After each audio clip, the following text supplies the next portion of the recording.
Welcome back to F1 Report, everyone. We're following on from our fun driver rankings video last week with another fun one this week. We're going to be predicting the 2021 Constructors Championship. This one will differ a little from last week's video, as I'll be accounting for the car and the team this time around rather than just the drivers, making it slightly more challenging for me, but more fun overall. If you want to check out my driver ranking video, I'll pop up a link on screen for you now. Alright, let's get stuck in, shall we? We'll go from worst to best. In 10th, and at the bottom of the pack, I've picked Haas. This saddens me a little, as I have a bit of a soft spot for Haas. I love their big risk, big reward mentality when it comes to strategy. It's something I found quite refreshing. But that being said, they have an all-rookie lineup in the car with Schumacher and Mazepin, so that'll hold them back pretty significantly, I think.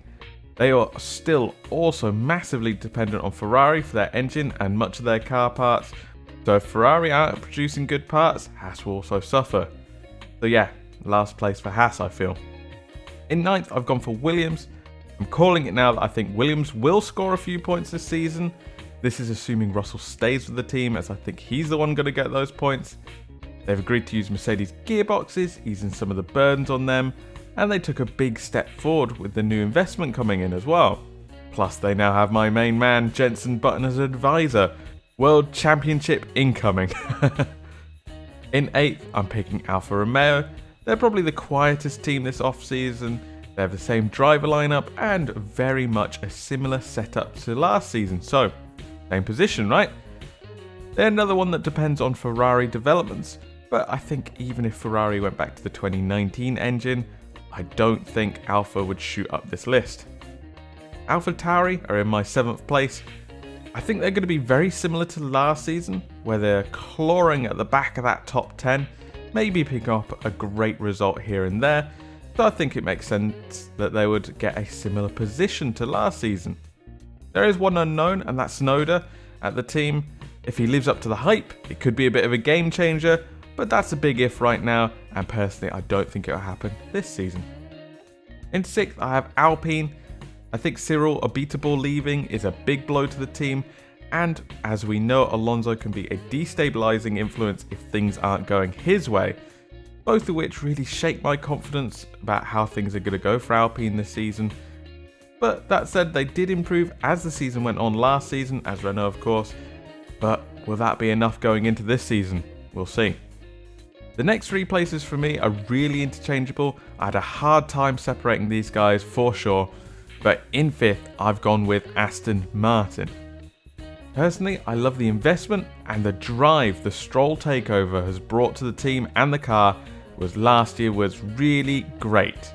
But, and it's a big but, they've replaced Perez with Vettel immediately after Vettel had a terrible season. It's a massive risk, and Stroll isn't good enough to carry this team on his own should Vettel's form crumble once again. I think Stroll showed that he's a decent mid-table driver last season, but not one capable of sustaining a championship push, which is why I've placed them in 5th. In 4th, I've gone with an improved Ferrari team. I mean, they can't get much worse than last season, right? They could only improve the car and the engine from the disaster they made early last season. They've also made improvements to their driver lineup with Sainz coming in for Vettel. And I think Leclerc and Sainz will push each other so hard, maybe even a bit too hard at times, but even if they make a stinker of a car again this season, I think they will still improve because of that. In 3rd, and retaining their position in my list, is McLaren.